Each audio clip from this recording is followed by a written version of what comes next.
Live. Hi, this is Hi. Damien Marie AtHope, and I'm an Axiological Atheist, and I'm here with my guest. Could you please tell us your name and what kind of atheist you are? My name's Nora. I usually go by N, just the first letter. And I'm an atheist. Okay, and were you always an atheist, or were you raised religious? I was raised Mormon and been an atheist for a couple of years now. Okay, and what does being an atheist mean to you? To me, it means that I just don't believe in a God. I do allow for some possibilities, like supernaturalize. Just because science hasn't proved or disproved, doesn't mean it doesn't exist. But at the same time, does that make sense? Yeah, I don't believe in it, but I allow for the possibility. Okay, and so you said you were raised Mormon, and how long ago did you become an atheist? Around 2009, 2010. It was back in my last couple years of college. Okay, and what made you come to the no God conclusion? It was I guess it was kind of a process. My best friend and roommate at the time, we've always gotten along. We always respected each other. It's like, here's what I believe and why. And I started to realize as I was talking with her that a lot of the stuff that I was, essentially parroting from what I was taught just didn't make any sense. And a lot of the things that she would tell me, it's like, okay, here's what I believe and here's why. And it's like she seemed to have actual proof. And I can remember, like, a couple certain instances. Like, I remember she accompanied church with me back when I was still, just trying to, be a good little Mormon girl. And the lesson was about Abraham, Sarai, and Hagar. And I don't remember much. I remember just asking why it made sense that Hagar was essentially, a sex slave and cast out into the desert. And I remember that I don't even remember what the teacher said. I just remember the answer was both frustrating and it kind of humiliated me. Like, I just brought my friend to church and this is what we're being taught. And it was a continuing process, but I think the time I actually realized I was an atheist, I was actually at a friend's birthday party. And it came up, we were, talking family stuff, religion came up, and we were talking about the afterlife, and in the Mormon religion, your family, it's eternity. And I realized that I do love my family, but that is hell. I could not be with them every day for eternity for the rest of my life. And it just, after that, it's like something just kind of cracked. And it hurt like hell for like the next day or two, but after that, it was kind of like, it was a relief. It was like once I got all my crying, all my holy crap, this can't be happening to me, it's like, okay, wait a minute. Suddenly, it's like, just things just clicked. And it just made sense. I just didn't feel choked. I didn't feel paranoid. I felt automatically a lot less judgmental about my friends because I was like, well, if I don't even believe in a God, why should I, care? So. Right, yeah, I know. I felt the same way. I felt more humanistic. People like to say, how can you be, ethical, without God or religion? It's like, well, actually, to me, I became more caring and more ethical than I've ever been in my life. Like you said, I stopped having reasons to look down on people. It really changed my whole, scheme of life. Yeah. And it really hurts because I have a lot of friends who are LGBT somewhere in the spectrum. So I have some are bi, some are trans, and it's like, okay, so I'm supposed to be judging them because no. And it's like, I just couldn't stand the thought of, again, in eternity where they're in, like, essentially a lesser kingdom than me simply because of, something they can't help. I mean, it's like, who gives a crap who they're sleeping with? They're good people. I love them, and I know who they are. Yeah. So was there anything uniquely in your childhood about being Mormon that made you feel that God could be real, or things that you felt that made it that it wasn't real?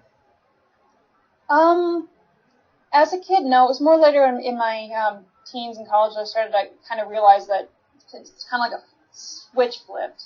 As a kid, I still am imaginative, but back then I believed anything, and Santa Claus, Easter Bunny, random things my friends told me. I sucked it up. And it was now I have the, 2020 insight that, well, since I was able to believe all this ridiculousness that I was taught, it was easier to accept, whatever at face value. And later, again, it was a process. A couple of my friends, they just nudge like, hey, so why do you believe this or that or the other thing? Or just ask a simple question, and it would leave me just either speechless, and I just stupid that I just didn't have a good answer for them. Right. And a lot of things I remember from my childhood was,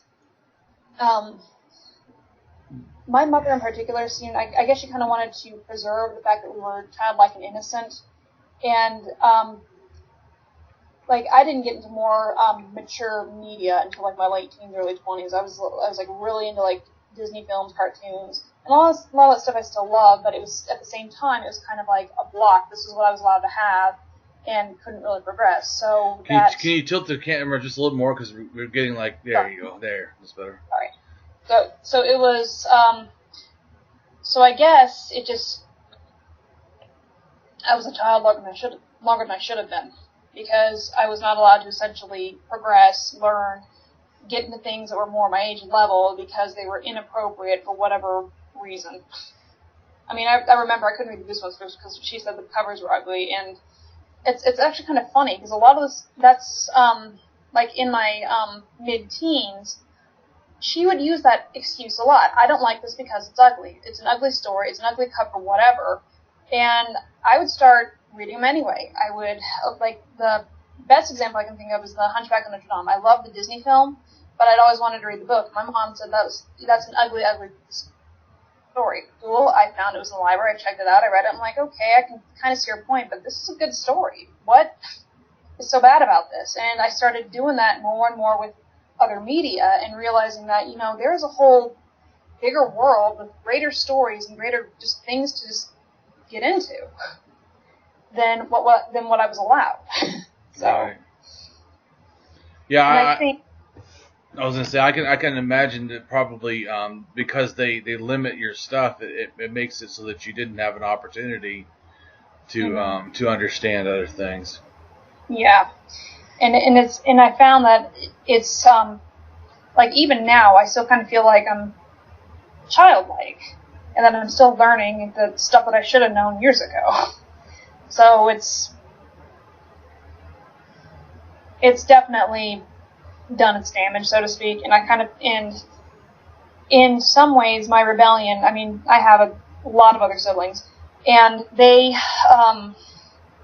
because of me, and kind of setting that, okay, this is crap, I'm going to start getting into stuff, she's learning better to pick her battles, and they're not being stunted as much as I was when I was a kid. So it's some progress, but, at the very least, I was able to kind of pave the way so that they could better be able to progress with things more in their age target, so to speak. So, how does your family then knows that you're an atheist? Oh, they know, and there have been many, many fights about it. It's more viewpoint. It's not, I have always considered myself lucky, because I know that there are some people. You always consider what? I didn't hear that. You talked fast. Sorry. You always consider what? I consider myself very lucky. My family still loves me, accepts me, wants to be around me, even though they know I'm an atheist. Where I know other people, their parents would throw them out or do worse on finance. So we have a kind of a rocky relationship. They understand that I'm not going to church, I'm not coming back, but at the same time, and I know a big part of this is because the families are forever believe, we want to be in each other's lives to some extent. So right. And were you an actual member of the Mormon Church? I don't know that much about the Mormon Church. Don't you have to be like a member or something, and then you get excommunicated or something? I've been a member pretty much since birth. Baptized at 8. In the Mormon religion, they don't baptize babies. They wait until a child's 8 years old because then they're a bit more knowledgeable about what they're getting into. But it's still, parents are pressuring. Oh, yeah. So, and what I think is actually kind of ironic is I was the perfect good girl.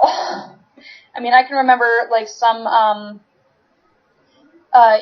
youth activities where they would simulate, your time on Earth, how much you have, what you do with your life, and whether you sin or not. And I actually ended up getting to the top tier of the three kingdoms. I'm not going to get into that, but it's like. Well, you can get into that. I mean, this is about you, so you don't feel like. Sorry. You can. Tell us. In the Mormon religion, they believe heaven is 3 degrees. There's the celestial, which is the top with God, Jesus, and all that. The terrestrial, the terrestrial and the telestial, I think I'm mixing them up, but one's essentially like a middle class tier, and then the other one's like the lower tier. Mm. So in this activity, I ended up being at the top tier, which I think nowadays is ironic, because back then I would have been the perfect example, and I'm the one who fell away from the church and became an atheist. Right. So, and like with that, and again, three kingdoms are represented by, there's the, which that's easy stuff to get there, and it's actually, I can't even remember the difficulties in terms of, that's like completely denying God, completely rejecting. It's been a while. I have not looked a lot of the stuff in years because I just don't care anymore. So do you completely deny and reject God? Yes. I was just asking.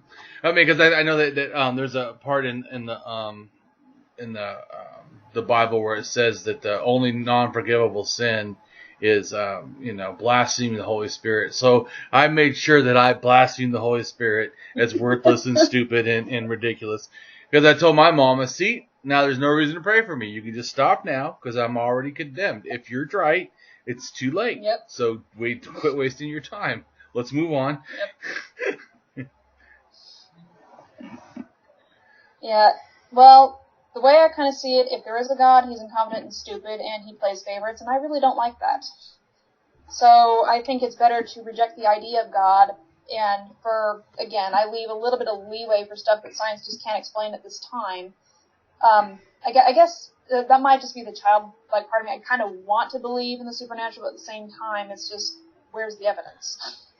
Yeah. For me, I'm an agnostic atheist with an I, which means that I reject even the concept of God is known.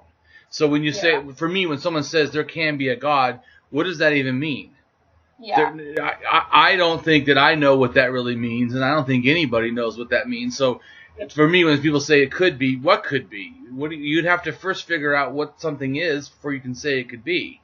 And there's nothing in reality that points for me to anything supernatural, like you were saying. Yeah. So then the conclusion is that for me, the best evidence is that there is absolutely no evidence, and it's not like there's only one not evidence.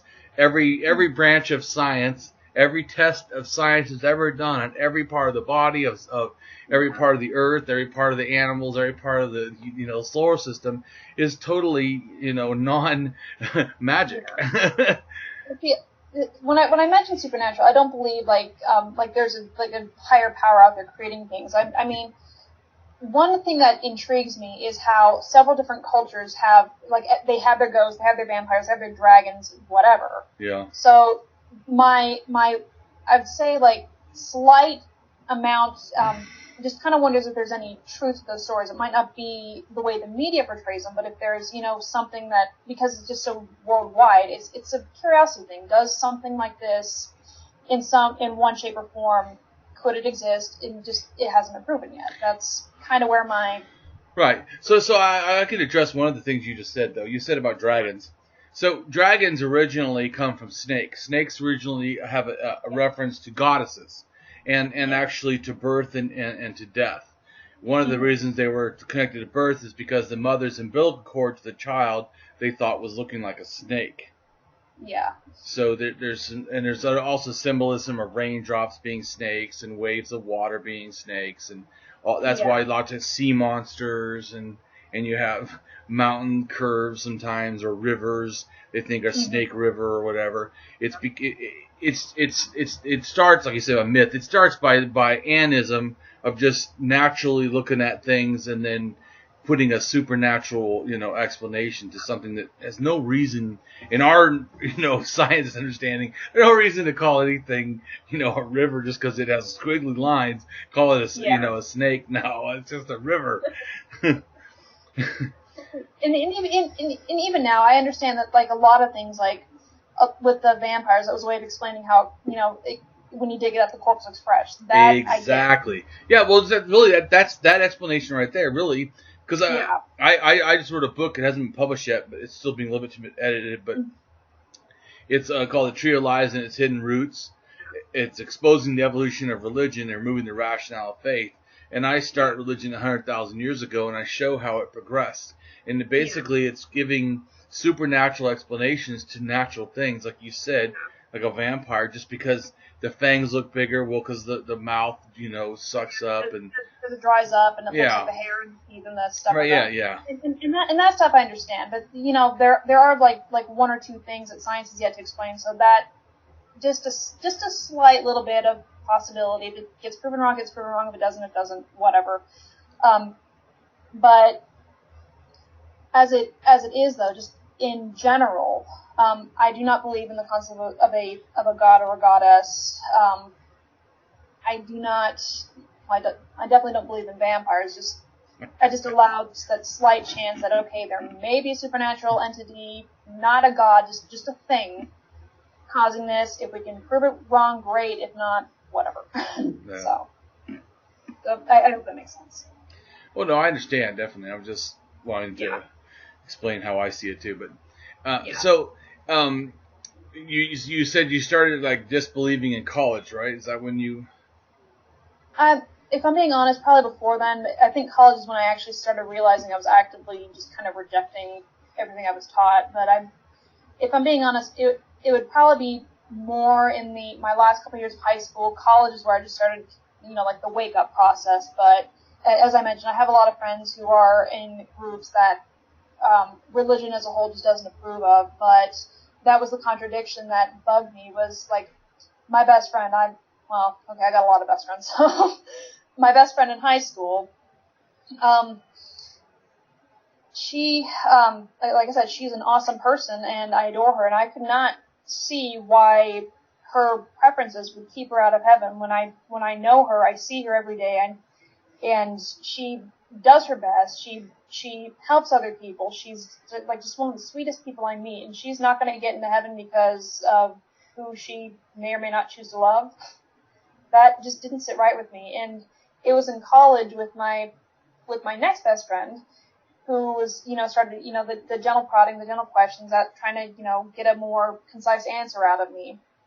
And that's when I guess the light bulb finally went off that, oh, okay, this is something I've kind of known. It just didn't, I guess it's more, I just didn't have a lexicon for it. So she started, I guess giving me words and phrases to kind of put something I guess I've kind of known, just didn't realize until then that I've always, kind of been feeling, kind of believing. And by the end of by the time I got out of college and kind of back home, that's kind of that's definitely where things just kind of turned to a head and just clicked, and then back to the giving up process, being breath of relief, so on and so forth. So basically, also you're saying too is that most of your friends were not Mormon, so you didn't lose any friends by becoming atheists. No, I have like maybe one or two friends who are Mormon, and I don't really keep in contact with them. Most of the people I associate with now, they're either atheist agnostics, or if they are religious, then they're not very active. Right. No. Okay. So, how has it been in the atheist community? Have you felt welcomed?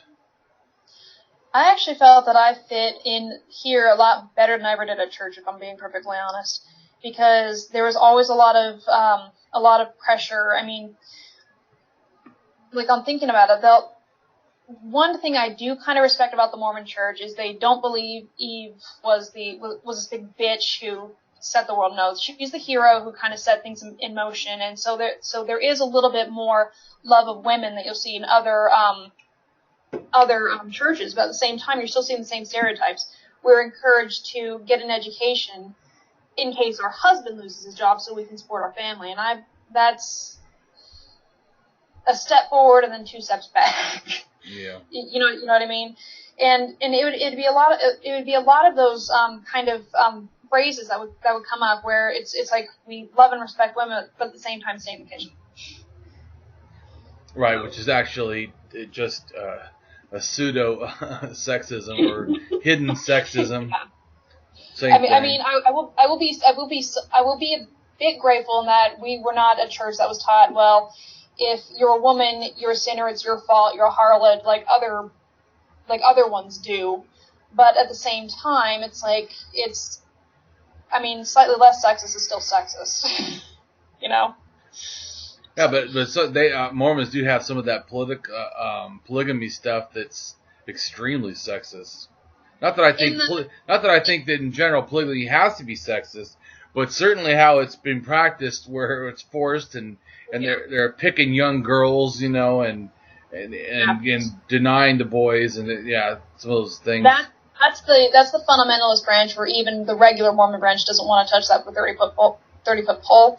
And I read some of those stories, and it just makes me angry how some of these it's sexist against both men and women, and it's how what was it? It was like Lost Boys that I read about. I hadn't actually seen it, but I think that's what it's called, where it talks about these young men in these fundy communities where essentially the elders will find an excuse to kick them out, essentially to keep all the girls for themselves, and then they're stuck, they're homeless, they have since they've lived in this gated little bubble. I mean, I still lived in a bubble, but I still knew how to take care of myself when I, left home, went to college, so on and so forth. These boys, I just feel so sorry for them. It's terrible. And then reading about, like the young girls, I mean, there was actually a Cracked article about a young woman who grew up in this community, and I think that's where I found the mention of that Lost Boys movie. But she was mentioning how the marriages are arranged, and if your husband doesn't want you, he'll find an excuse to get rid of you. Essentially, she didn't even have sex on their wedding night. And she felt like, she was less, she was second, when she couldn't, I might be mixing my stories a little because I read a lot of these, but I think she was the one where, she didn't have children quickly enough, so essentially they were divorced and she was set to be, engaged with somebody else, essentially. And I'm like, the main church has its problems, but holy, it's you can say it. For me, I know, it's just holy fuck. There you go. Let it out. The story is worthy of at least a fuck, It's like Jesus fucking Christ. I mean, it made me kind of grateful that I grew up in the branch I grew up in and not here. It's just insane, just how, and then. Like reading on the Duggar scandals and finding out that's within their community, it's similar, it's the same shit, different day, different. Right. See, and that goes back to one of the things I always say. To me, religion is dangerous, just like a gun is dangerous. Not everyone who owns a gun kills people, but guns do kill people. Yeah, they do. So it's always a potential to harm, and that's what happens with religion. There's always a potential for fundamentalists that will do harm. Always. And Buddhism has it. Jainism has it. They all have it. You all have fundamentalists. You know what's funny is, for supposedly us atheists or agnostics or whatever, anti-religionists being so bad, there's not that same kind of thing. We don't have, our fundamentalists just write stories and books and stuff. Right. You know what I'm saying? They just make bad comments against religion. Nobody's out there hurting anybody. I've done it. Recently actually, there was the boycotting all the companies, and one of those being Facebook. Yeah, I had a little field day. That was fun. Oh, boycotting Facebook? Yeah, they're Really? like somebody listed a list of like 394 companies, and these are people who support LGBT, and one of them was Facebook, and so they're saying to boycott these companies while posting on Facebook, and like the irony was just too great, I couldn't resist. So it's like, okay, well, here's a link to delete your account, or great, start with Facebook. Right. So, and I know I pissed a lot of people off, but it's like at the same time, it's like, well, and like there's this one woman I kind of really got into it, and it's like, she's like, well, let's show these companies we're going to be courageous, and I'm like, okay, get off Facebook.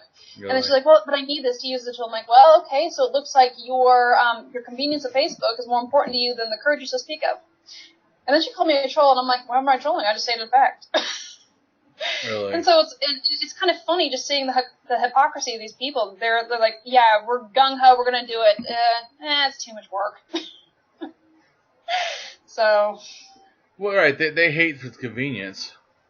Oh, exactly. And other people, I mean, we're pointing out, like, you know, Apple and Microsoft and Google are on that list, so you might as well throw away your electronic devices and live under a rock, because that's, like, the only way you're gonna do it. So it's like, either shut up or, you know, realize that your boycott is stupid and move on with your day, you know?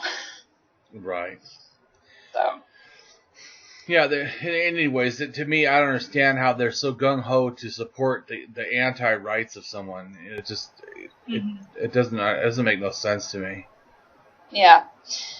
That's actually one thing that with my family, to maintain peace, like the things we don't talk about are religion or politics and all the subsets that come with it, but one of the big hot buttons is always abortion, and of course they say, well, it's murder, and it's like, well, okay, I would rather a woman, because you want to go back to the days of coat hangers? Because if a woman really wants to get an abortion, she's going to get an abortion. So I would prefer her have a safe place to have it. And I was actually looking up statistics on this, and it turns out that most of them, it is the legit cases. So, you know, rape, molestation, the fetus is non-viable and kill the mother. That's a majority of things that they get abortion for. But, oh, it's murder. No. I'm sorry, you can have another baby. I would prefer the woman who has an established life, an established career, established friends, relationships. I would rather she live and not have to risk her life. Because even today, childbirth it's risky. My best friend almost died giving birth to her baby. She loves her baby. But I think we both know that if it would have come down to it, between one and the other, I'd prefer to have her. Well, what I don't understand, I agree with that too. I'm not for people taking away abortion rights. What I was going to say is, though, what always amazes me, it's not even that issue, the fact that they want to save a kid. What's always amazing to me is, but then they don't want to make sure the kid has food. They don't want to make sure the kid has good schooling. They don't want the kid to get anything any benefits in life, you know, from medical to stay alive, right? You know, because if they were so gung ho, I mean, just saying, if your logic is that we'll fight to the death for a fetus, but then when the baby's born, you don't want the mother to have time off to take care of the baby, you know. You don't want to pay your taxes to give her right. All the things so the child has a life. Oh, fuck that. You know, don't go there. That's too much, you know. We just want to save the fetus and then fuck the child. I mean, pretty much. But then it's really funny because, again, it goes back to the hypocrisy. How many children did God kill? I mean, Noah's Ark is the obvious one.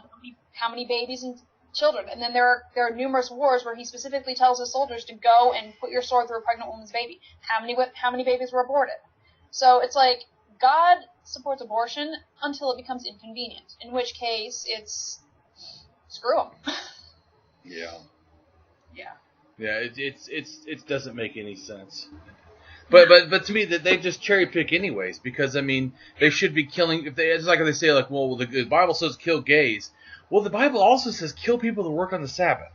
I don't know. Are you doing that? Yeah, I'd probably be. It says kill people. Well, it says kill people that eat shellfish, or that eat, you know, all these.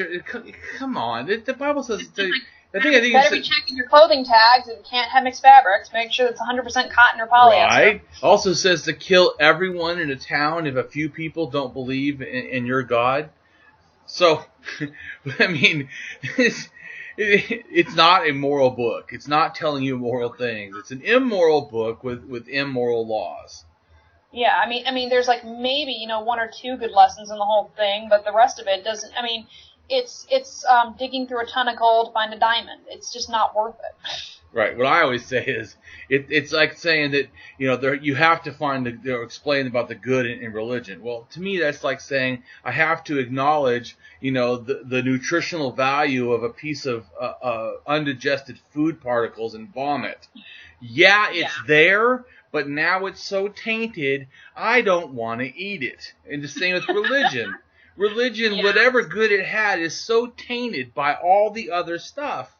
You have to look at who wants it. It's like saying, well, we should make Hitler Person of the Year because he did come up with new sciences, although he had to do it by torturing human beings to death. But, the ultimate goal is look at the good he did. I mean, do you realize that we have new skin today, with technology because of burn things he did? We understand, gas inhalation because of him. We understand bomb. One other thing that people don't think of is, I know it's for a terrible reason, but genealogy. Because they were so gung-ho about figuring out who was Jewish and who wasn't, they've actually created a good system to find your ancestors. And Mormons also. I mean, I know it was used for a terrible purpose, and just because they, gave us this great thing, I still think Nazis were just... Well, that's what I'm saying. It doesn't make any sense. No one says, oh, well, because of a couple good things, we can forget all the bad. Yeah, no, that doesn't work that way. I don't have to, somehow praise, the good by not acknowledging the bad. It's not logical. No, it isn't.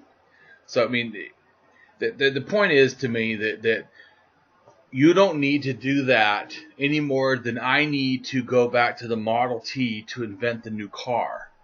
Exactly. We don't even go back there. We looked at the now or future.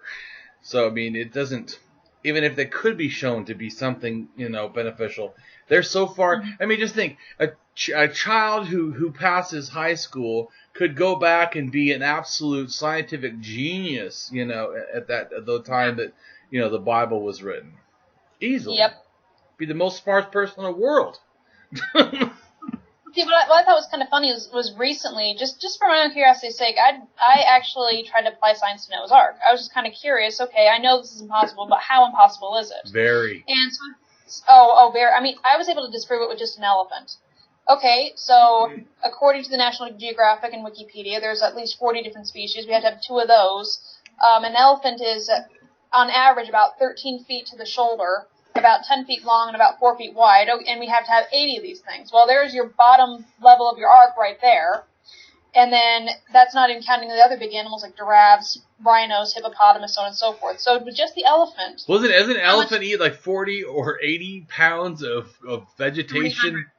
300 pounds of food a day, and they have to keep wandering in search of more food. And on top of that... No way! Right there, you're done. And then the waste. Who's going to clean up all that shit? Exactly. You have 8 people on your ark who are going to clean and muck every stall, feed every animal. No, just taking care of the elephants, you probably wouldn't even get that done in a day.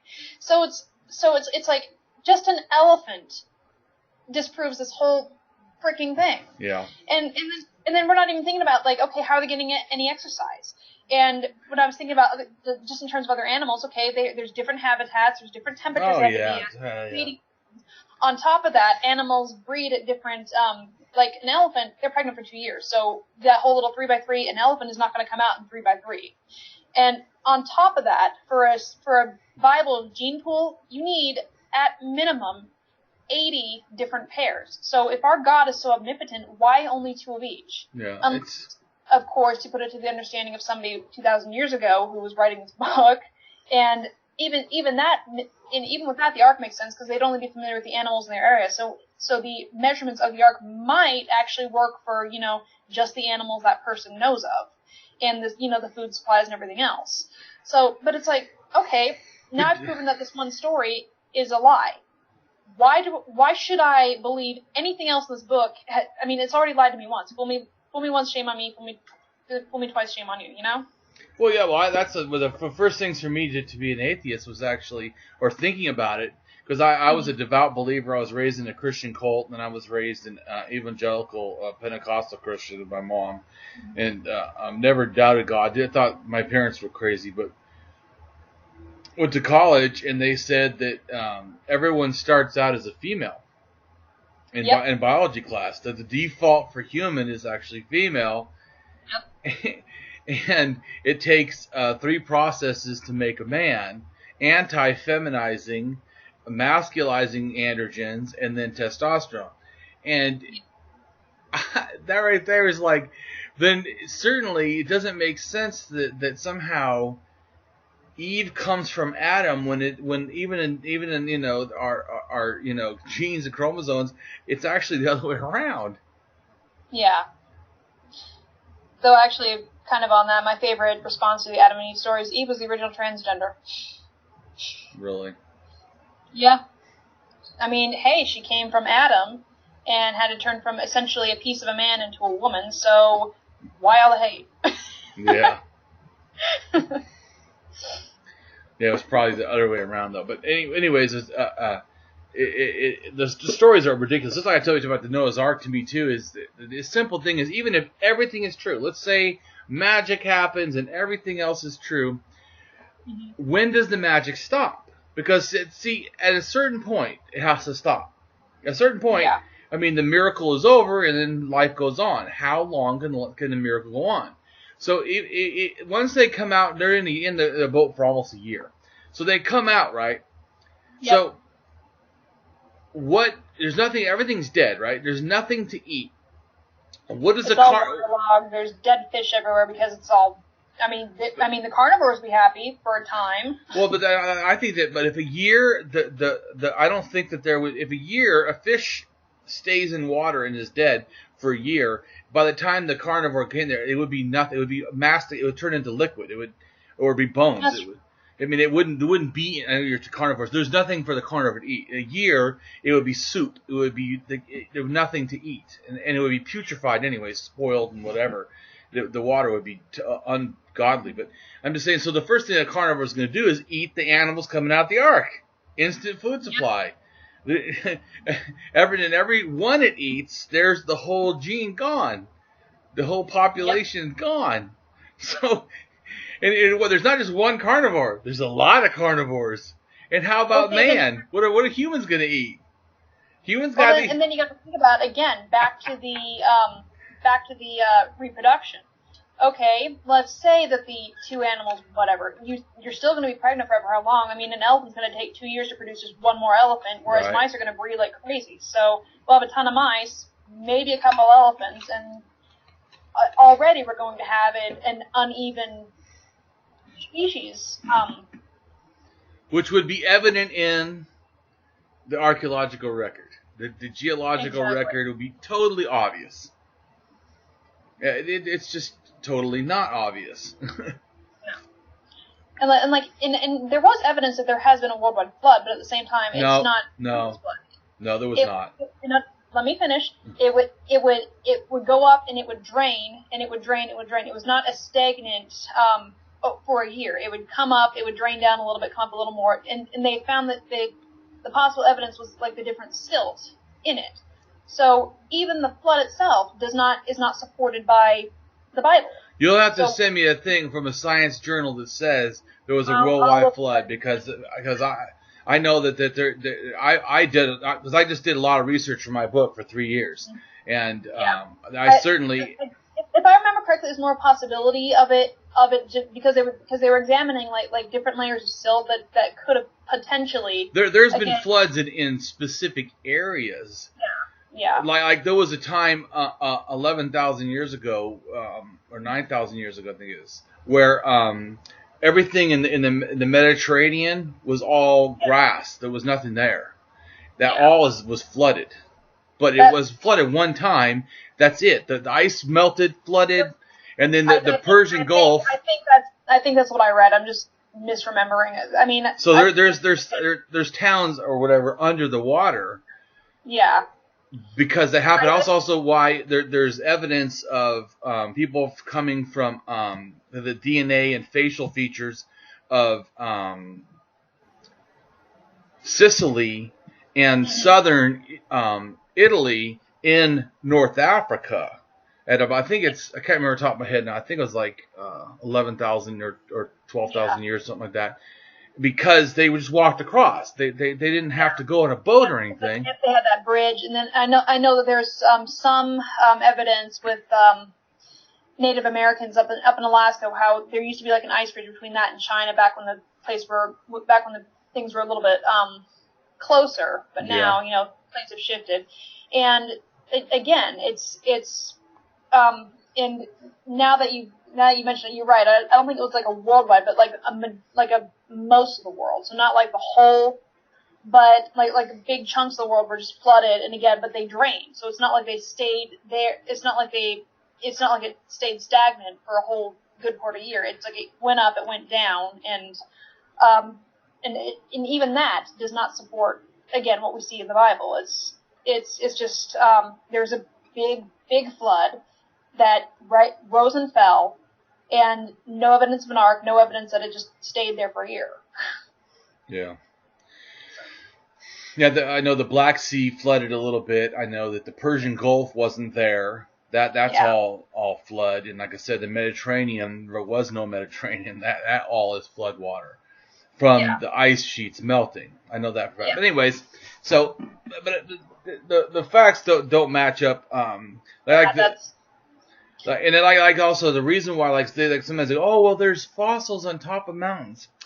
Yeah, but you have to understand the reason there's mountains is because the plate shifting. It was once time it was Pangea, and all the lower seas got pushed up. That's why Salt Lake City has salt. That's why there's salt up there in Michigan and Pennsylvania and stuff up there near the Great Lakes. It has to do with the fact that there was, different.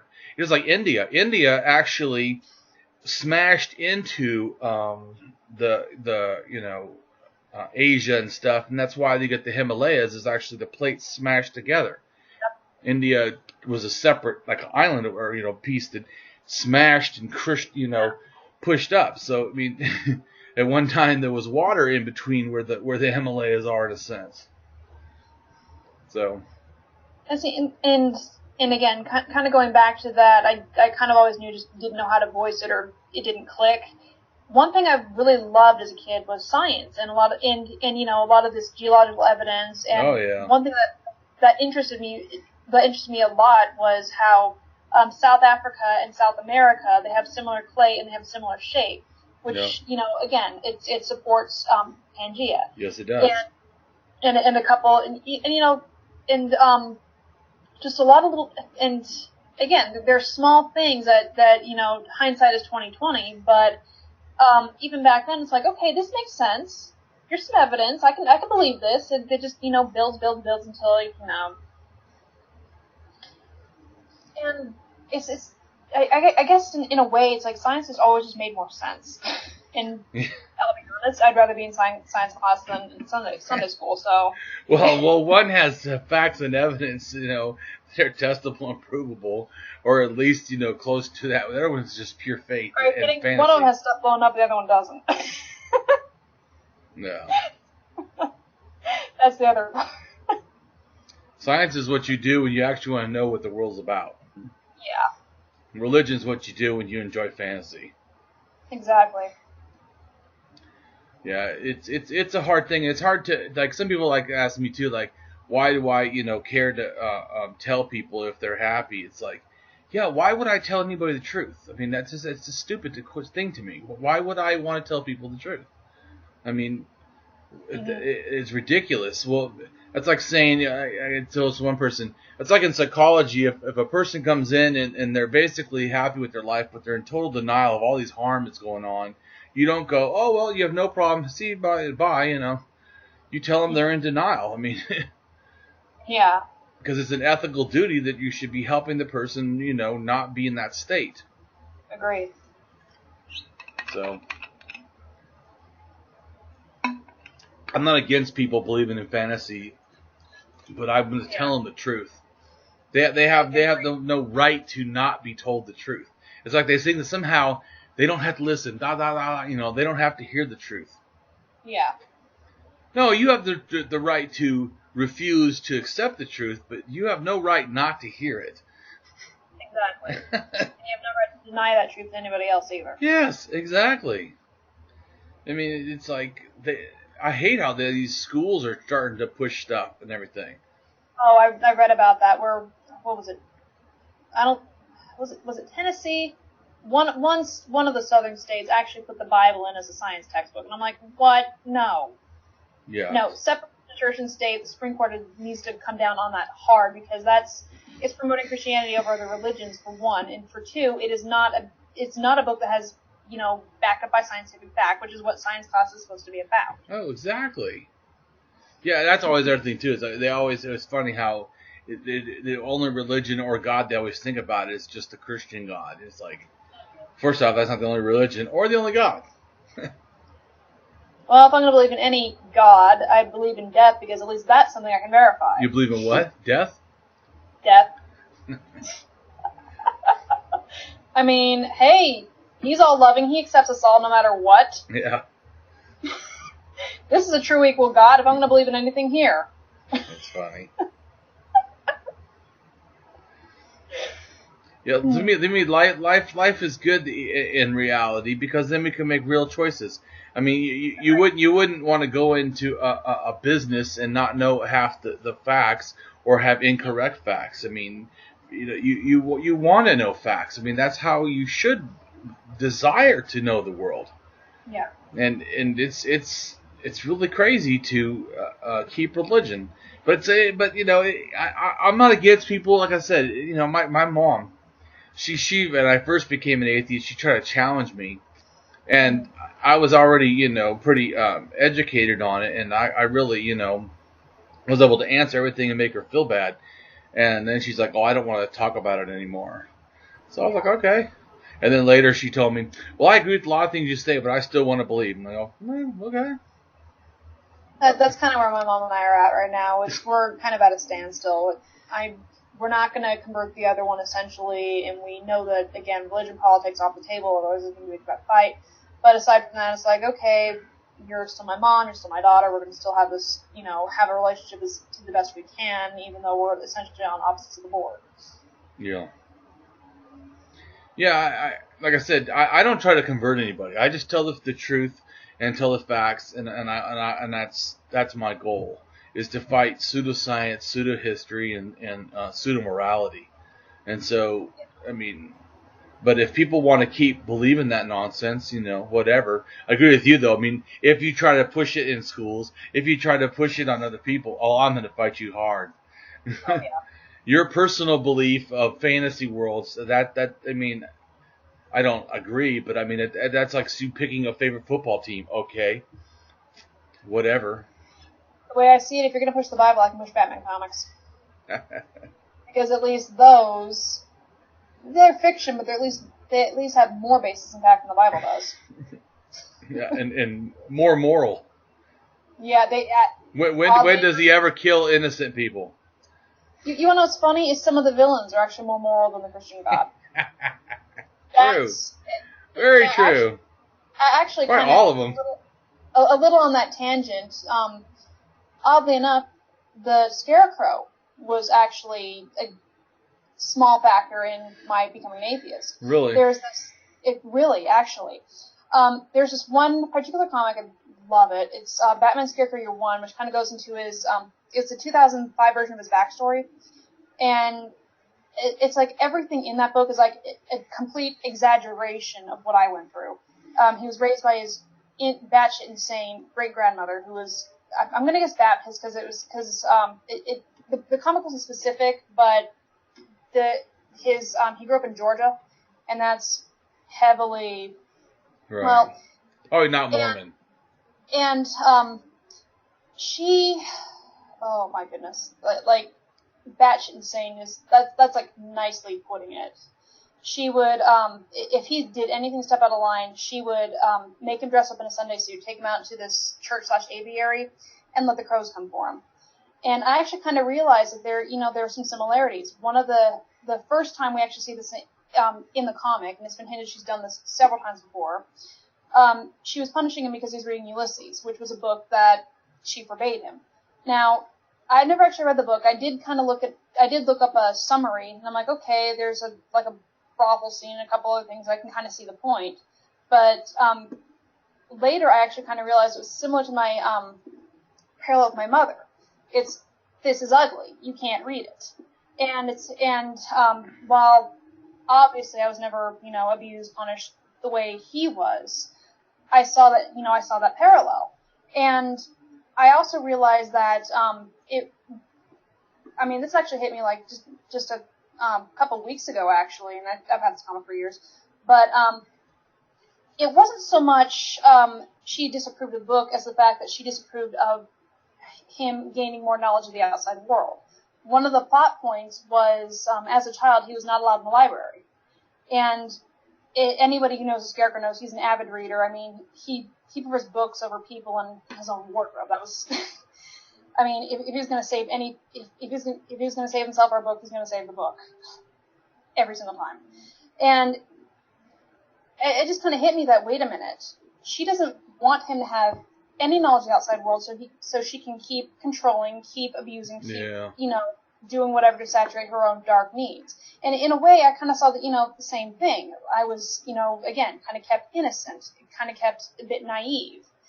And as soon as I started to break my way out of that, a lot of problems happened.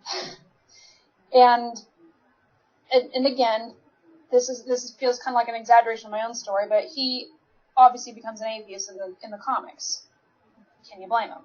And at the end of it, he ended up killing her, which, again, considering her treatment, I didn't blame him. But it's like and then he just had this like weird kind of fixation with his family, like kind of like a love-hate sort of thing. Whoever was left, he either killed them off or they're only alive because he lets them live, essentially.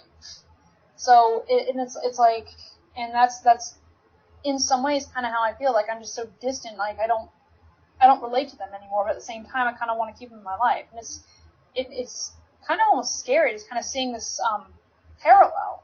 But at the same time, it's like this is kind of exactly how I feel. I mean, it's exaggerated, it's horrific, but at the same time, this is in a way my story. Yeah, no, I do understand. I mean, I'm very distant from my mom and family now. Most of them disown me, but my mom hasn't. But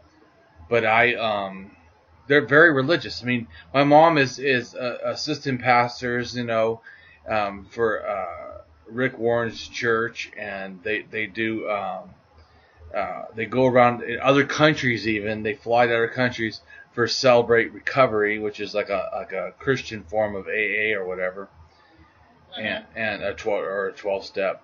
And my sister and her husband are youth pastors at a church, and my other cousin's a pastor at a church, and my whole family's like uber religious. And there's me who's an atheist and anti-religionist, and my brother is an atheist and an agnostic, but everybody else is all religious, and I don't really have much to say to my mom because, I mean, their whole life is religion. She goes to church like 3 times, or 4 times, a week, and then she goes on religious, like I said, goes to other countries to do their religious stuff, or they're constant their whole life. That's all it is. It's religion, or they, like I said. So and then my life is the exact opposite. My whole life is anti-religion. I'm writing atheist books. I have atheist pages. I have atheist groups. I do atheist videos. My whole life. So I try to talk to them, and we're like, "How you doing? Good. What's going on in your life?" All I can say about going on in my life, I'm finishing my book. I'm doing atheist conventions. I'm doing atheist outreach at Pride. I mean. Pretty much, what else are you doing? I'm on Facebook talking about atheism. I mean, I really, that is now, I'm like a professional atheist. That is now pretty much just like they are professional, Christians. Yeah.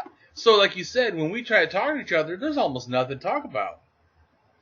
Yep, it's usually what's the latest movie, video game, whatever, and what's for dinner. Yeah.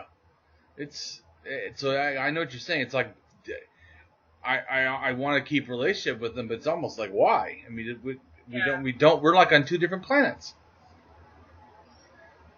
Yeah. I guess maybe, like, they're the people you grew up with, the people you love, and there's also, probably biological bias in there somewhere, and that some parties, just wants to preserve what you can, and... Yeah. But I've already decided that if it gets to a point where, and it's not to this point, but if it ever gets to a point where it becomes toxic, it's like, I'm not afraid to cut everybody off if I have to. Yeah. So right now, it's just keep it at an amicable, we can get along, agree to disagree level, but if it gets to, and I don't see it going that way, but if it ever does, I'm ready to just cut loose and go away. I agree, and that's where I'm sure that I'm gonna, because I also think that the more I get with my book and stuff, I'm gonna be traveling, and so I'm gonna be able to go down where my parents live and stuff. But I don't know. Like my wife goes, "You gonna spend the night over there?" I'm like, "No, hell no." Yeah, atheist promoting his book goes to his Christian parents' house, spend the night. No, I don't think so. No. Yeah. No. I can definitely see how that could be both very awkward and detrimental to the cause, yes. Yeah, well, and also for them, too, because I know that they're with Rick Warren. I don't know if you know who that is, but he's one of the famous, churches against, people that are gay. His son committed... Oh, yep. His son committed a suicide and stuff, and... I was saying, I wonder why. Probably more going on, but anyways, so they have and he's against atheists big time. He's been on TV a few times, but anyways, I know that what they do, they shouldn't want to support me. I mean, I should be the enemy. Yeah. So I know it's hard for them too, and just like they like to pray everywhere they go, and like I've come to their house before and gone out with them to eat, and I won't pray. I'm not doing that. And no, I don't so I mean, I don't pray before a meal. I'll just eat it, and my mom will jokingly call me a heathen. I'm like, okay. So, do you try to ever do any? Are you involved in any groups or any things trying to promote atheism, or do you ever try to go against religion actively? I'm not in any forum groups at this time. Right now, it's mostly Facebook and gaining information. I just haven't found an outlet to put what I learn. With my family, I know it's going to be hard, but those are the two where it's like I kind of want them to just wake up at the same time. It's like they're not me. They're not going to go through that process, and a lot of them are probably going to be in so much denial that it's like it's not even worth my time to even try. But at the same time, it's like you love them and you want them to kind of see the light, but it's just not going to happen. So I guess right now, for me, I would like to find ways to be more proactive, because as it is right now, it's like I sit and I gather information. That's mostly kind of where I'm at right now. Is I read, I look up in politics, I look up in religious journals. Like I if I see something that just perks my interest, I just kind of take it and add it to my mind, catalog it, and I would like to find ways to actually do something with the information that I'm gathering, essentially. So are you in an atheist groups on Facebook or no? I am in one or two, yes. They're both really, really slow, so I don't post much. Other people don't post much. I've been trying to look for a couple other ones, so I just kind of have to see how that goes. Yeah. Well, you're welcome to join one of my groups if you want. I mean, I have a group on Facebook. Yeah, I do follow you and see some of your posts. You're like, so. No, I'm not joining that group. I'll definitely look into it, because that I would like to find a way to, again, not just gather information, but help use that information to change the world for the better. Exactly. That's why I get involved in general, is because I really care. I want to make a difference. I realize that, only reason I stayed so stupid so long is I didn't know, and no one ever said anything. Exactly. I think it's ethical responsibility for me to speak out. Yeah. So, but you're doing stuff now. You're doing a video. You're gonna be seen by a few people. Yep. So you'll make a difference. Is there something that you now know that you would say to yourself when you were still believing that you think would have made the difference? If I could go back to myself, I don't even know how far back. Probably high school. And be like, well, wake up now, because the world's going to get a lot worse if you don't. Because I can still just, again, it's almost humiliating how I go to college and I was learning about stuff I should have known when I was younger, and I think on a level that my mother doesn't know about, and I don't want to hurt her feelings, but it's like I definitely feel that I was sheltered, and I was just embarrassed and kind of humiliated, and it's even now, it's just I kind of still feel some of that I wished in some ways I was allowed to grow up, explore better get to know my world, essentially. And if I could change anything, I would love to just kind of go back and impart some of that knowledge that, hey, this is something you're going to learn in college. It's better to learn it now. Right. Yeah, I think for me, I would basically tell myself that, to learn philosophy and understand beliefs, that what's a justified true belief and what's not. Because I think that even if you don't have any information, when you understand how to form good beliefs, you realize when you don't have information, you can't form good beliefs. And that would mean that a lot of things that I thought I believed, I shouldn't have believed. Yeah. Just like, to me, I laugh when people say, I believe the Bible, and, well, what part you read? Well, I haven't really read it. Well, how can you believe something you haven't even read?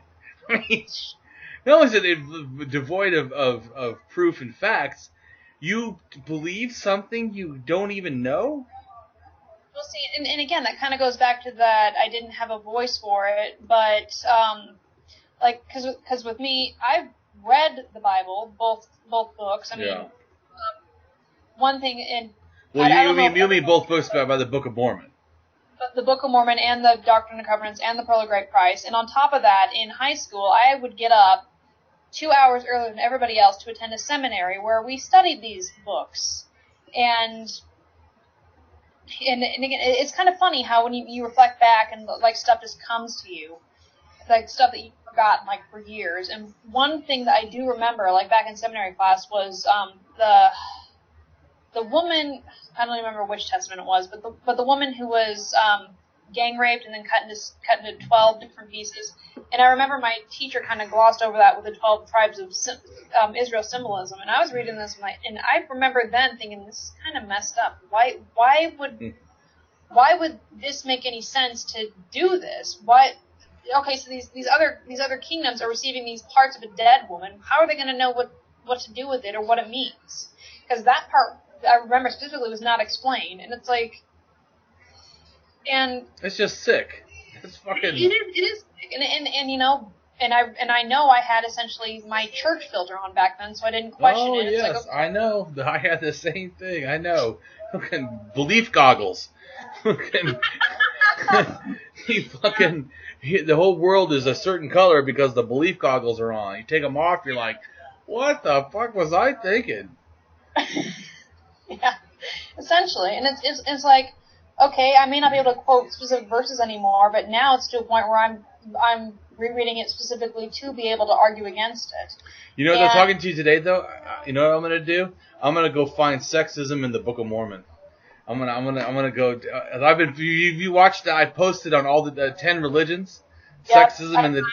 Reading those posts, and I've been finding them very informative, and I was actually kind of waiting for the Book of Mormon one. I didn't think about that, but talking to you today. You've inspired me. I am going to go do that. Yeah, and then, but one thing I can definitely say is in the Book of Mormon is racism. Right, against blacks, right? The Lamanite curse, yep, a couple people, they sinned, God made their sin dark, and that sin carried on for generations. And what's actually kind of funny is that actually came up in the most recent religious argument with my mother. And I pointed that out, and I pointed out slavery in the Bible, and yet gays still can't marry. Oh, it's wrong. Well, gee, thanks, Mother, for that well-informed opinion. Yeah. But it's like, and again, the weird stuff that comes back to you. I remember this. They're going to call it a nice little church video. It was a PSA, but PSA propaganda. Yeah, really. But it was of a black man who was praying for the day he could hold the priesthood, and he was inspired to. And he's like some in bumfuck somewhere Africa, where he has to mess with like an hour for the radio to get a signal, and by the time he actually gets a signal, he hears that the prophet has said that blacks now hold the priesthood. And kind of thinking on that would have happened in the 1970s, and later I realized that wait a minute, the civil rights movement was in the 1960s. Isn't that really freaking convenient? And yeah. Then you look at some other things in the church, like with polygamy. Aside from the fundies, back when it was first done, only when the U.S. government kind of stamped it out did suddenly that belief change. So I totally agree. If the U.S. government said that they wouldn't allow them to be in the union if they allowed polygamy to continue, I totally agree. It had nothing to do with the church going, oh, we want to stop this. No, it's we're doing it because the government says no, and we'll probably be jailed or executed otherwise. And it's like, and it's like, there's too many coincidences like that. And those are like the only two I can actually, that come to mind immediately. But I know just because I've been in the church for years, I know there's probably others where if it didn't go against like the laws or the thing at the time, that suddenly the doctrine changes. And isn't it kind of funny how that works? Yeah, well, I think the whole thing is funny. I think the fact that he talks about how the Jews supposedly came from the Native Americans come from the Jews, I think that's hilarious too.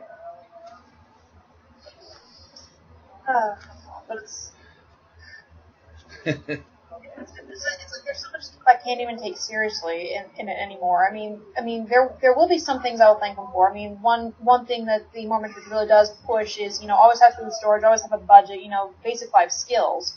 But some of the other stuff, it's like, I used to believe this, really? Yeah. I agree. So, do you have any future goals for the atheist movement? Or right now, with the atheist movement, I definitely do want to try to get involved in more groups. With me, I'm a writer as well, more fiction than factual. But I think I've already noticed that a lot of my characters. But even if you say fiction, you do know that Humanism, I think it's humanism.org, does a publishing company that publishes stuff, especially with humanistic or atheistic bent, even for fiction. Well, that's something I'll have to look into. But I've already noticed like a couple characters are kind of doing what I did essentially. Is they're losing God, they're losing their religion for like the best example I can think off the top of my head is a woman who's in a really abusive relationship, and she prayed to get out of it for a sign. Well, that sign was her son ended up in the hospital, and she's like, this is the way God answers my prayer. No. And it's kind of funny just seeing that kind of like, that waking up and that realizing that everything's just so messed up, and why did I, put my trust and faith into this? Yeah. And again, that's just the one example off the top of my head. But I've just noticed like a couple others, like even more subtle ways. It's just that leaving religion, leaving behind belief, and it just seems to be like just a path that I'm like really intrigued with exploring further, I guess. And as a writer, there's I think you understand this too, is when you're writing fiction, your characters in some way. I mainly write nonfiction, but go ahead. Well, I'm gonna write. I'll probably write some fiction too eventually, but right now everything for me is nonfiction. With a fiction writer, especially when you're coming up with characters, there's always going to be like even a tiny piece of you in them, and I definitely want to kind of put a bit of a restraint on them, because if every single character goes through the same thing, it's like, what's different? But, at the same time, I've noticed, some traits that, like, 10 years ago, I wouldn't have even thought of. I had this monster culture where it was basically your typical, the men are the leaders, the women wear dresses, and then at the same logic, I'm like, well, okay, these things fly. Dresses are not an appropriate garment for them to be wearing. And why are the men in power? Screw it, they're an equal society. Right. And it's just kind of funny, just kind of seeing like just how this one culture changes, and how a couple new characters. Again, you see yourself in them, and you kind of see that same journey of where I used to be and where I am now. So do you post your writing, or are you just writing right now for yourself? Or right now, I am writing for myself. The only things actually I've published are fan fiction, but the original work I'm working on, I'm trying to get it done out of my head and finished. And when I do get it finished, I'll definitely let you know. But right now, it's more for myself, just to kind of get these stories out, get these characters grounded, and then maybe someday edit it all and get it published. Is kind of where I'm at right now. Well, if you want to, you feel free, if you do join my group, to post some things and ask people questions and get ideas, because I know that really helped. I do that. In fact, I just went to a convention, not this recent one, but the convention I went to before, the Atheist Convention, American Atheists in Nashville, Tennessee. They had a writers thing, and they were talking about the importance of telling some of your ideas, to people, so that they can help you develop them and stuff. So, and I've done that, because sometimes things that seem so clear to me, I'll say it to people, and then I'll realize that they don't really understand what I'm talking about. Yeah. And I do have a couple of friends who read my work and kind of with that restraint, but more eyes is definitely a good thing, because then I love my friends, but they're biased. Yeah. When someone doesn't know me, they think, okay, well, this sucks. Why'd you use this? Right. This makes no sense. Right. And I've also, I don't know if you're involved in Meetup at all. Meetup, I've not heard of it. Meetup. Oh, well. Meetup is a thing where, it's like a website that you can join, and you actually meet with people about certain topics. I know I joined one for writing when I was in California.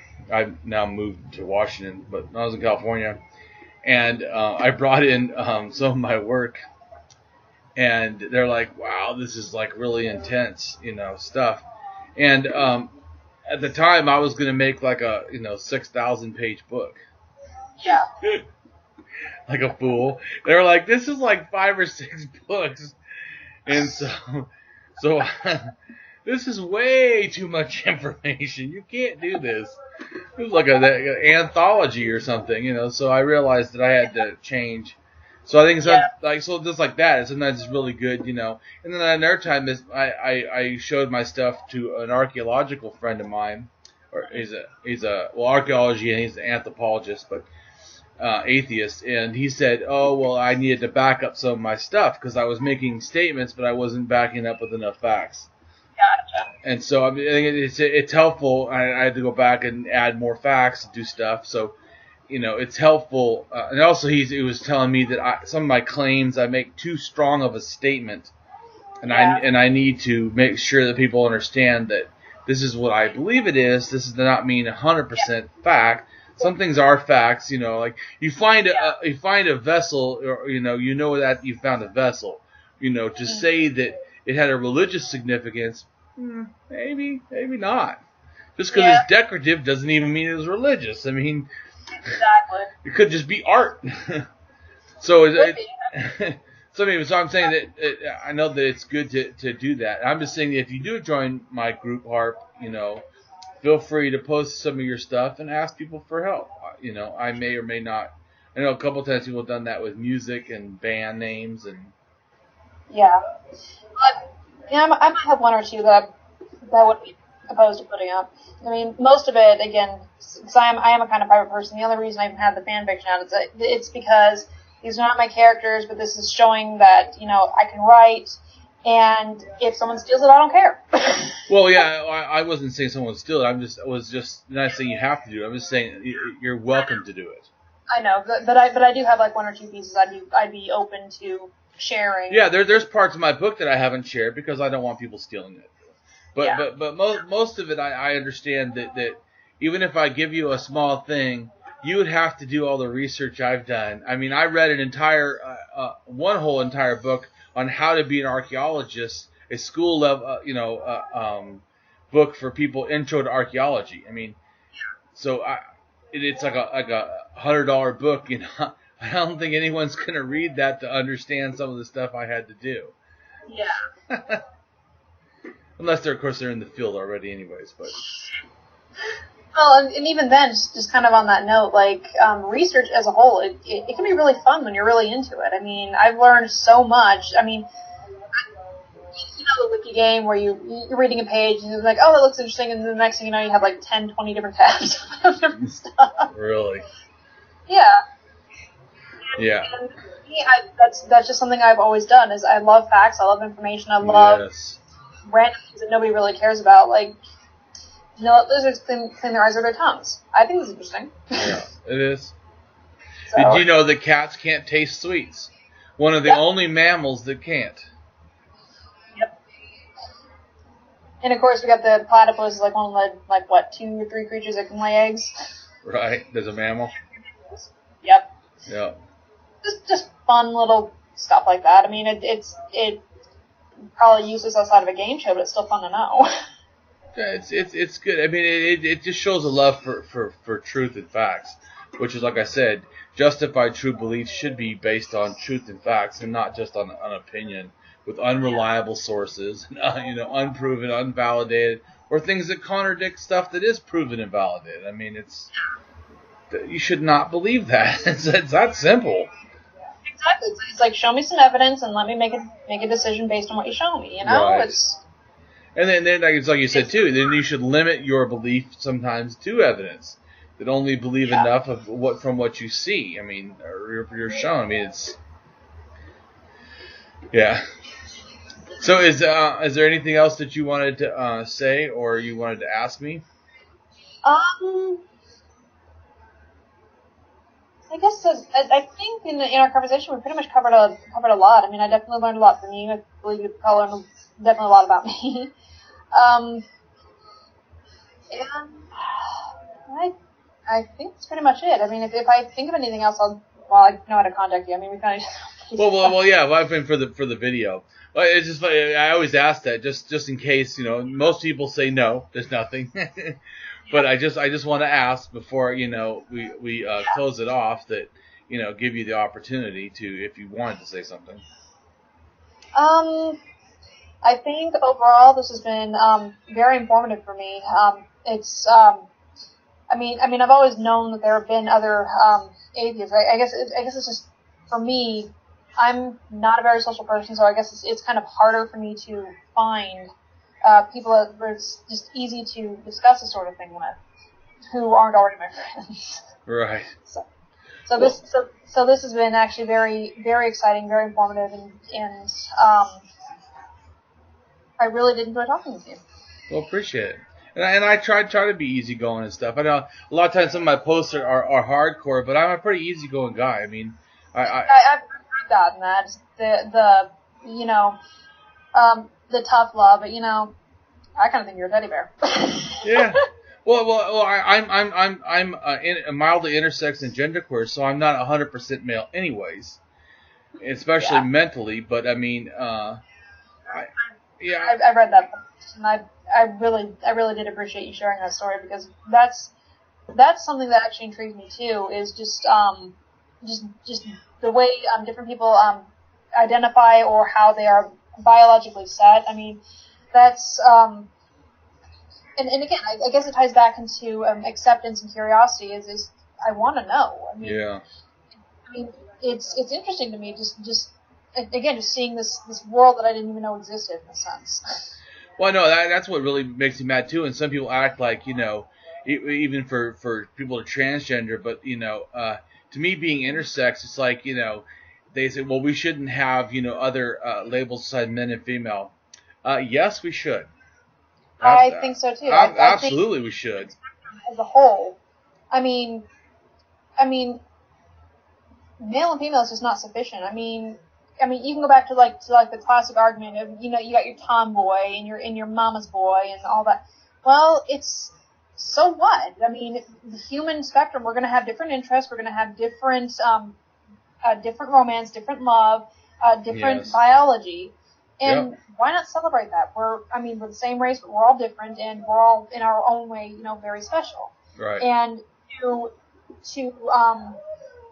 disregard that is to disregard a beautiful branch of humanity. I totally agree.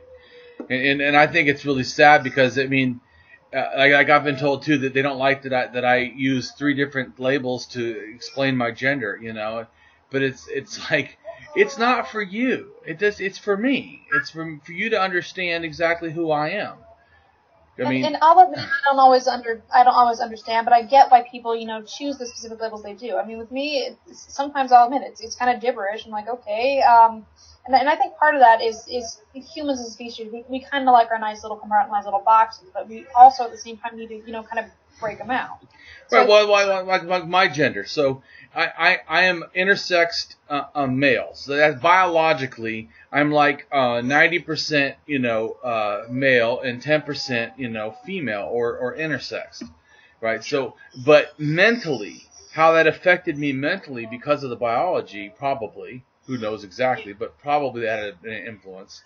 You know, my brain feels like it's has 2 genders, not one, but 2 genders. Like it feels like male and female, like 60% male and then, you know, 40% female at the same time. Yeah. Not like not like the wrong born in the wrong body, but like born with 2, you know, thinking, 2 ways of thinking. Like I'll think, you know, like female ways, but I also think in male ways. It's like, and sometimes in my own head it feels hard because I feel like I have like this, almost like a lesbian feminist, and then I have like this Neanderthal guy, and they sometimes even their beliefs don't match up.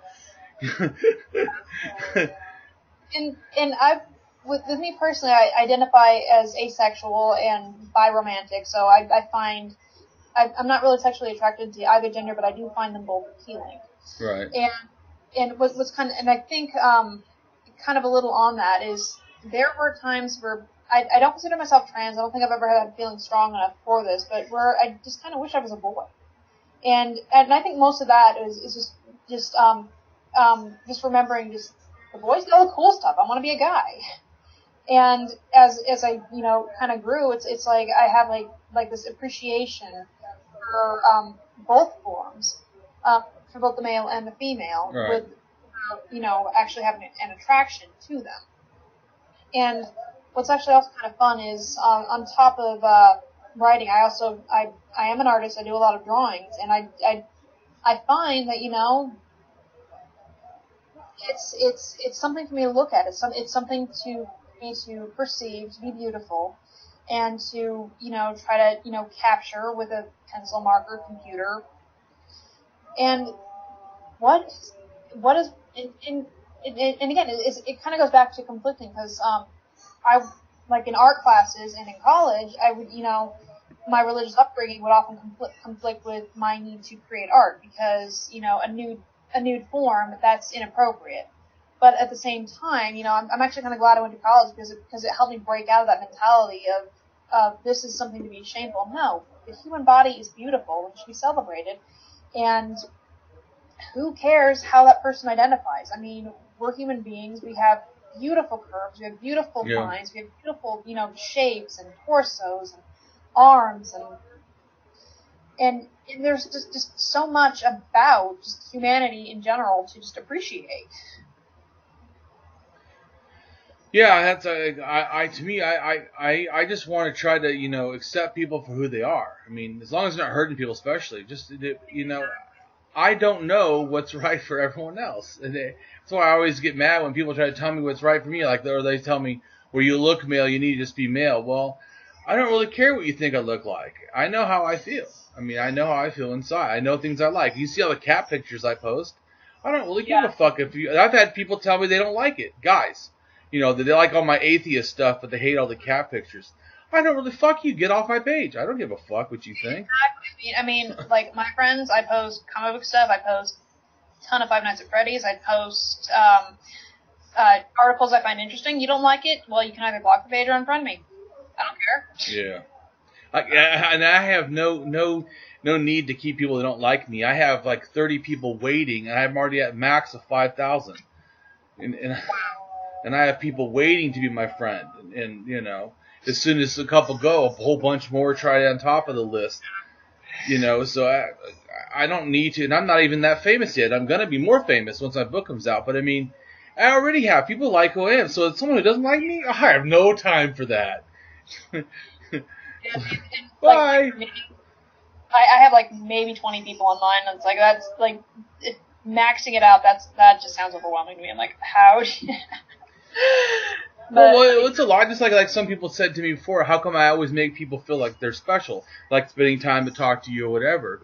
And I say, because to me people are special. They're worth it. I don't have to do anything different. I acknowledge, you know, that people are worthwhile. And that's also one reason why I know a lot of people do like me, because I do take time to care about people. And that's something I get from your posts. Even though some of them do come off strong, I mean, it's like the other things you do post. Like I said, you're a teddy bear who occasionally turns into a grizzly. Yeah.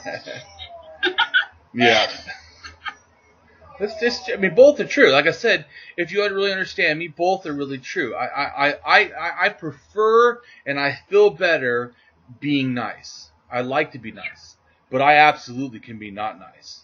But usually it's because of something happened. Just like I tell people that my gender is kind of gender fluid too, in the fact that when I feel safe, I usually am a lot more calm and female. When I feel not safe, I'm usually more aggressive and male. So it really depends on how I feel, you know, to where I can show what part of me. Yeah, and that makes sense. I mean, and to use non-gender terms, I mean, when you feel, you know, safe, you're calm, and then when you feel threatened, you get that aggression. Right, exactly. Yeah. Yeah, I mean, so that's what happens with me, is that people, that if you see me in a normal thing and everything's okay, I'm pretty laid back, quiet, you know, kind of easygoing. I'm not a tame person at all, but I mean, I'm more like, you know, you say like a teddy bear. But yeah, you see someone threaten me, there's no teddy bear. It's gone. But I like to do, you know, stuff to protect people. I mean, I really want to make a difference in the world. Yeah. And with me, whether I go out and do more, or even just voting, it's gonna make a difference. And you make everyone see, and all of us make a difference. I always tell people, I don't think that there's this one way to do things. I mean, I tell people, even people that support people that do things are doing something. I mean, it's like, you know, a famous atheist goes and speaks, but if no one shows up and no one buys their books and no one talks about them and no one shares their ideas, then they can they're useless. It doesn't matter. They're only powerful because of what other people support them. So the support matters. So if all you do is support other people that do good things, you're already doing something good. It's when you do nothing at all, then you're doing nothing. And I think with me, again, I'm an information gatherer, and like one other thing, with most of my friends, I'm a listener. I mean, they have a problem. I mean, it's small, but I know it makes a difference. And well, I don't think it's small. I don't think it's small at all. Because think about it. What is counseling? There's two sides of counseling. One is being a good listener. The other one is having, you know, being able to give other people ideas, you know, and expand on. But one of the half of it is just good listening. In fact, like Carl Rogers, do you know who that is?